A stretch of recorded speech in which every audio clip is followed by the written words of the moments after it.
Pratt Whitney's been going through a rough patch these past few years. Many of the manufacturer's recent woes have been attributed to issues involving its PW1100G engines. But what are these issues and how widespread are they? Let's examine this topic in today's video.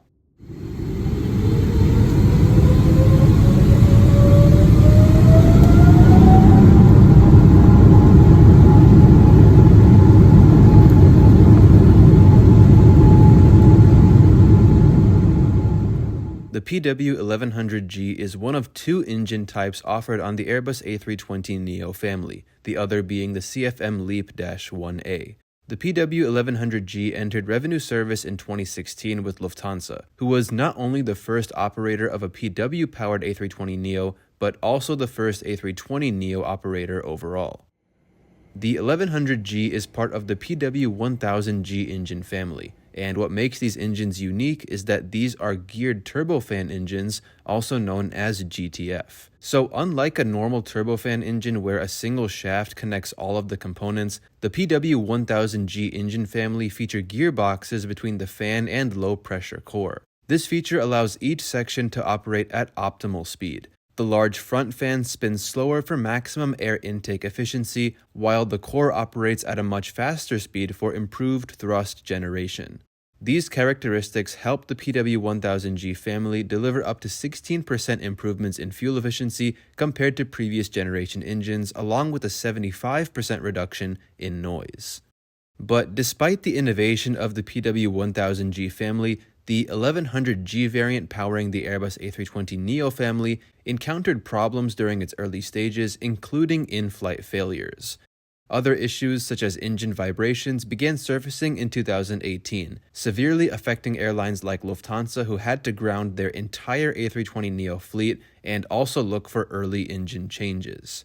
Various airlines continued to cite reliability issues with their PW-powered A320neos, a big example being the Indian low-cost airline Go First, previously known as Go Air. In 2023, Go First was facing massive operational issues which they claim were initiated by massive supply chain struggles related to the engines. Specifically, they had problems sourcing airworthy PW1100G engines for their aircraft, and eventually the wait just became too long. Go First's entire fleet of Neo planes were powered by Pratt Whitney engines, and with them being able to quickly procure new engines for their planes, that played a big part in the carrier filing for bankruptcy last year.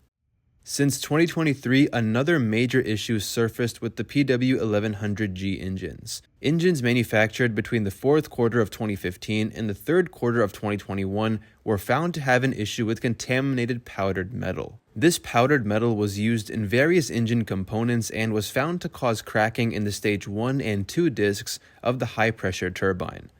The cracks could cause uncontained engine failures, and so Pratt & Whitney announced the need for major repairs. In September 2023, the company announced that they would need to increase the number of engines needed for inspection. That number is around 3,000 engines needing extensive repairs. So extensive that the fixes are estimated to take between 250 to 300 days per engine.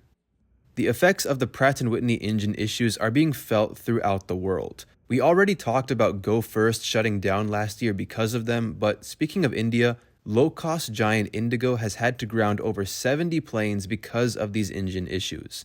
Not too long ago, Turkish Airlines announced that it expects to ground between 40 to 45 A321neos this year and into 2025 over the PW1100G issues. The airline has already grounded at least 20 such aircraft. Most notably, at least here in the US, some of JetBlue's A321neos were also suffering from the same issues, and so to try and compensate for the loss in capacity, the carrier is reviving its oldest Airbus A320s, including November 503 Juliet Bravo, which was the airline's first aircraft that it started operations with back in 2000. Spirit Airlines is perhaps the one US carrier most impacted by these issues, as its entire fleet of A320neo and A321neos are powered by the PW1100G. But then again, if I understand correctly, the contamination issues are only affecting engines built within this time frame.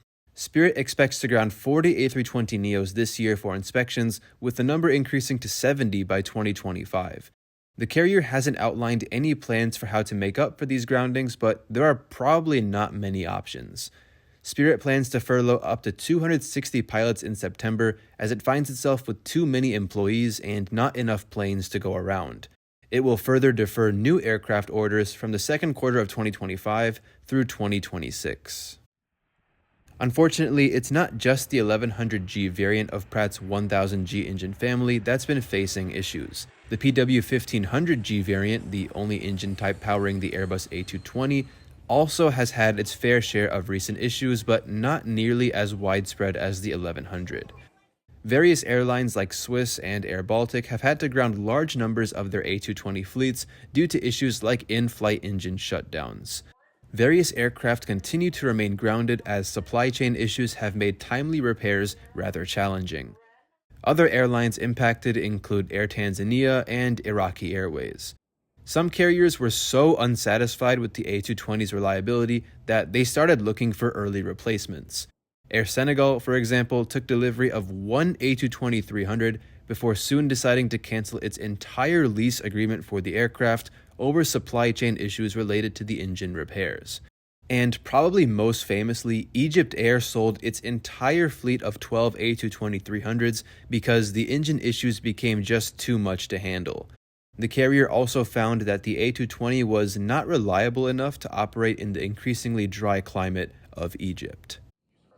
Now, I do feel bad for Pratt & Whitney because they seemingly just cannot catch a break. You may recall that just 3 years ago, the company was involved in another engine debacle related to the -112 model of the PW4000 engine. This controversy stemmed from 3 separate incidents involving this engine type, causing all PW-powered 777s worldwide to be grounded, affecting airlines like United, Japan Airlines, ANA, and all 3 major South Korean carriers.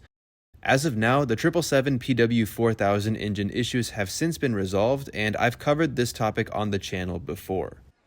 Long story short, Pratt & Whitney has been going through a lot lately, putting into question its slogan of dependable engines. Now, I'm not discrediting them at all. PW has made some fantastic and truly dependable engines, such as the venerable JT8D found on the MD-80s and the PW2000 found on the 757, among so many others. The recent events involving the company are unfortunate, and especially for those airlines who opted for the GTF engines to power their Airbus aircraft. That's all I have to cover for today though, so if I missed anything or misspoke, please feel free to correct or inform me in the comments, keeping it civil of course. I hope you enjoyed the video, and until next time, take care and goodbye.